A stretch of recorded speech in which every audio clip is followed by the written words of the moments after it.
భీమవరం కార్యకర్తల సమావేశంలో జనసేన అధ్యక్షుడు పవన్ కళ్యాణ్ చేసిన 4 వ్యాఖ్యలు చాలా కీలకంగా చర్చనీయాంశంగా ఉన్నాయి.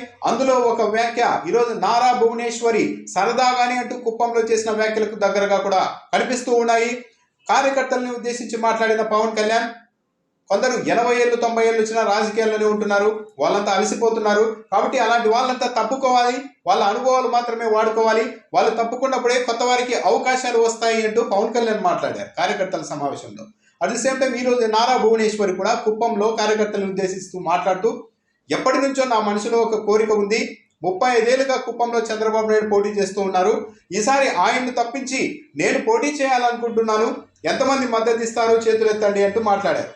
ఆ తర్వాత కొద్దిసేపటికి ఇది నేను కేవలం సరదాగానే ఈ వ్యాఖ్యలు చేశానని నారా భువనేశ్వరి అన్నప్పటికీ కూడా డ్యామేజ్ అయితే తెలుగుదేశం పార్టీకి మొదలైంది. అంటే నారా భువనేశ్వరి మనసులో కూడా చంద్రబాబు నాయుడు 35 ఏళ్ళుగా కుప్పంలో ఉన్నారు, ఆయన అలసిపోయారు, ఆయనకు రెస్ట్ ఇవ్వాల్సిన అవసరం ఉంది అన్న భావన ఆమెలో కూడా అంతర్గతంగా ఉంది అన్న అభిప్రాయానికి అయితే ఆమె చేసిన వ్యాఖ్యలు స్కోప్ ఇచ్చాయి. ఇక పవన్ కళ్యాణ్ భీమవరంలో చేసిన మరికొన్ని వ్యాఖ్యలు చూస్తే, భీమవరం వైసీపీ ఎమ్మెల్యేతో నాకు ఎలాంటి గొడవ లేదు, గత ఎన్నికల్లో తులసి అనే వ్యక్తి నా పక్కనే నిలబడి అవతల ఆయన వైసీపీ నుంచి పోటీ చేసిన ఆయన మా వియ్యంకుడు సార్, ఆయన మీరు ఏమీ అనవద్దు అంటూ నన్ను కట్టిపడేశారు, కానీ నేను మా అన్నతోనే విభేదించి బయటకు వచ్చిన వ్యక్తిని, అన్న కాంగ్రెస్లో ఉంటే నేను బయటకు వచ్చాను, ఫ్యామిలీ వేరు రాజకీయాలు వేరు అంటూ పవన్ కళ్యాణ్ ఈరోజు మాట్లాడారు. అయితే ఇక్కడ గమనించాల్సింది ఏంటి అంటే, పవన్ కళ్యాణ్ తన వరకు వచ్చేసరికి మాత్రం రాజకీయాలు వేరు కుటుంబం వేరు, మా అన్నతోనే విభేదించి వచ్చాను, అది తప్పు కాదు రాజకీయాలను మాట్లాడుతున్నారు. కానీ వైసీపీ విషయానికి వచ్చేసరికి మాత్రం సొంత చెల్లిని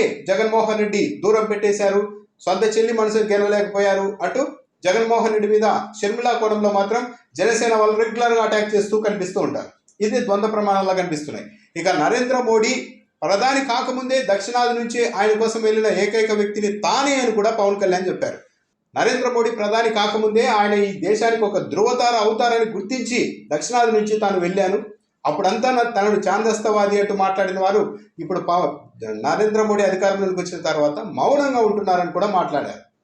అయితే ఇక్కడ గమనించాల్సింది ఏంటి అంటే, దేశానికి ధృవతార నరేంద్ర మోడీ అవుతారని 2014లో పవన్ కళ్యాణ్ వెళ్ళినప్పటికీ కూడా 2019కి వచ్చేసరికి మాత్రం బీజేపీని ఎలా మాట్లాడారో అందరం చూసాం. కమ్యూనిస్టులతో కలిసి వెళ్ళారు పవన్ కళ్యాణ్, పాచిపోయిన లడ్డూలు ఇస్తున్నారంటూ కేంద్ర ప్రభుత్వం పైన అటాక్ చేశారు.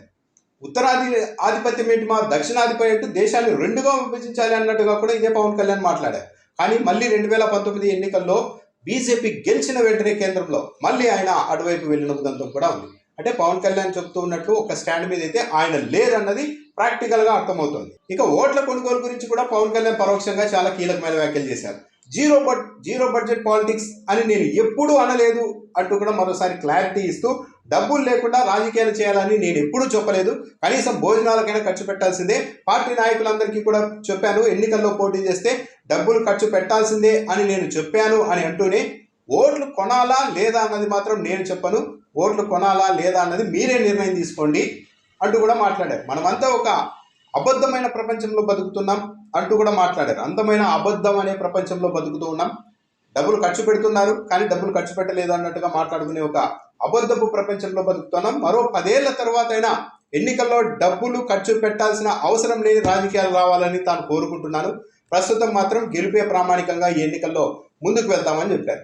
ఒక పార్టీ అధ్యక్షుడు అయి ఉండి ఎన్నికల్లో డబ్బులు ఖర్చు పెట్టడం తప్పు అని నేను ఎప్పుడు చెప్పలేదు అని అంటూనే, ఓట్లు కొనాలా లేదా మీరే నిర్ణయం తీసుకోండి అని తన పార్టీ అభ్యర్థులకు చెప్తూ ఉన్నారు. అంటే డబ్బులు ఖర్చు పెట్టాల్సిందే కానీ ఓట్లు కొనాలా లేదా అన్నది మీరే నిర్ణయం తీసుకోండి అని అంటున్నారంటే, ఇక అంతర్గత సమావేశాల్లో పవన్ కళ్యాణ్ స్పష్టంగానే ఆ పార్టీ నాయకులకు ఓట్లు కొనుగోలు విషయంలో ఎలాంటి ఆదేశాలు ఇచ్చి ఉంటారన్నది అయితే చూడాలి.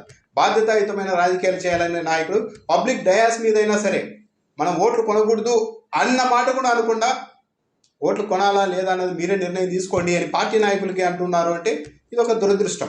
టీడీపీ బీజేపీ జనసేన అలయన్స్ ఏర్పాటులో కూడా తాను చాలా కష్టపడిపోయానని కూడా పవన్ కళ్యాణ్ ఈరోజు మీటింగ్లో చెప్పారు. ఈ అలయన్స్ ఈ రాష్ట్రంలో జగన్మోహన్ రెడ్డి పాలనకు అంతం పలకడం కోసం అలయన్స్ అవసరమని తాను భావించాను, ఓట్లు చీలకూడదన్న ఈ ప్రతిపాదనను ముందుకు తీసుకెళ్లేందుకు ఎంతో నలిగిపోయానని కూడా చెప్పారు. ఈ ప్రతిపాదనను ఓకే చేయడానికి జాతీయ నాయకుల వద్ద ఎన్ని చివాట్లు తిన్నానో నాకు తెలుసు అంటూ కూడా మాట్లాడారు. అయినా సరే దండం పెట్టి రాష్ట్రం కోసం సార్ ప్లీజ్ అంటూ వేడుకున్నానని కూడా పవన్ కళ్యాణ్ చెప్తూ ఉన్నారు. అంటే బీజేపీకి టీడీపీతో కలవడం ఇష్టం లేదా జాతీయ నాయకత్వానికి? కానీ పవన్ కళ్యాణ్ వెళ్ళి పదే పదే వాళ్ళు తిరస్కరిస్తున్నా, చివాట్లు పెడుతున్నా పవన్ కళ్యాణ్ ఒత్తిడి చేసి మరి ఈ అలయన్స్ ఏర్పాటు చేయించారా? పరోక్షంగా పవన్ కళ్యాణ్ అదే చెబుతున్నారా అన్న అభిప్రాయం కూడా కలుగుతుంది. గత ఎన్నికల్లో కూడా తాను 2 చోట్ల పోటీ చేయాలనుకోలేదు, గాజువాకలో పోటీ చేద్దాం అనుకున్నా. కానీ భీమవరంలో ఉన్న సన్నిహితులు నాయకులంతా వచ్చేసేయండి పొడి చేద్దామంటే ఇక్కడికి వచ్చాను. తీరా చూస్తే ఇప్పుడు ఆ నాయకులు ఎవరు కూడా, నన్ను ఇక్కడికి తీసుకెళ్లిన నాయకులు ఎవరు కూడా లేరు అంటూ కూడా పవన్ కళ్యాణ్ మాట్లాడారు. ఓకే, వైసీపీ ఓడిపోతే పథకాలు ఆగిపోతాయంటూ ప్రచారం చేస్తున్నారు. అది కూడా వాస్తవం కాదు. జగన్మోహన్ రెడ్డి చెప్తున్నారు పథకాలని ఎవరు వచ్చినా సరే రద్దు చేయలేని పరిస్థితుల్లో అలాంటి పథకాన్ని తీసుకొని వచ్చామని చెప్తున్నారు. కాబట్టి ఆ సంక్షేమ పథకాలన్నీ కొనసాగుతాయని కూడా పవన్ కళ్యాణ్ చెబుతున్నారు. జగన్మోహన్ రెడ్డి సిద్ధం అంటే మేము యుద్ధం అనేందుకు కూడా సిద్ధమని ఉన్నాము. ఎక్కడైనా నన్ను ఆపితే ఇకపై మాటల్లో కాదు చేతల్లో చూపిస్తా అంటూ కూడా పవన్ కళ్యాణ్ మాట్లాడారు. జనసేన శ్రేణులను ఉద్దేశించి మనకు ధైర్యం ఉంది, పోరాటం చేస్తాం, కానీ ఓట్లు వేయించుకోవడం ఎలాగో తెలియడం లేదు, అందుకే ఓట్లు చీలకూడదు అన్న ఉద్దేశంతోనే తాను పిలుపునిచ్చాను అంటూ పొత్తును సమర్థించుకునే ప్రయత్నం చేశారు పవన్ కళ్యాణ్. కోనసీమలో కాపులకు శెట్టి బలిజలకు పడదన్న ఒక ప్రచారం చిన్నప్పటి నుంచి చూస్తూ ఉన్నారు. కృష్ణా జిల్లాలో కాపులకు కమ్మలకు పడదు అన్న వాదనను కూడా చిన్నప్పటి నుంచి చూస్తూ ఉన్నారు. ఇక భీమవరంలో అయితే కాపులకు క్షత్రియులకు అస్సలు పడదన్న పరిస్థితి కూడా చిన్నప్పటి నుంచి చూస్తూ ఉన్నాను. కానీ జనసేన వచ్చిన తర్వాత, తాను రాజకీయాల్లోకి వచ్చిన తర్వాత ఆ పరిస్థితి మారుతోంది అని కూడా పవన్ కళ్యాణ్ చెప్తున్నారు. సో ఓవరాల్గా అయితే పవన్ కళ్యాణ్ చేసిన ప్రసంగంలో కొన్ని కీలకమైన వ్యాఖ్యలు చూస్తే రాజకీయాల్లో రిటైర్మెంట్ ఉండాలని ఆయన స్పష్టంగా చెప్పారు. కొందరు 80 ఏళ్ళు వస్తున్నా సరే ఇంకా ఉంటున్నారు. వాళ్ళంతా తప్పుకొని కొత్త తరానికి అవకాశం ఇవ్వాలి, వాళ్ళ అనుభవాల్ని మాత్రమే మనం వాడుకోవాలన్నది ఒక పాయింట్ అయితే, రెండో పాయింట్ ఎన్నికలకు సంబంధించి ఓట్ల కొనుగోలుకు సంబంధించి నేను ఎప్పుడు కూడా జీరో పాలిటిక్స్ చేస్తానని చెప్పలేదు. ఎన్నికల్లో డబ్బులు ఖర్చు పెట్టాల్సిందే, ఓట్లు కొంటారా లేదా అన్నది మాత్రం మీ నిర్ణయం అంటూ తన పార్టీ నాయకులకి అభ్యర్థులకి చెబుతూ ఉన్నారంటే పరోక్షంగా ఓట్ల కొనుగోలుని కూడా ఆయన ప్రోత్సహిస్తూ ఉన్నట్టుగానే ఉంది.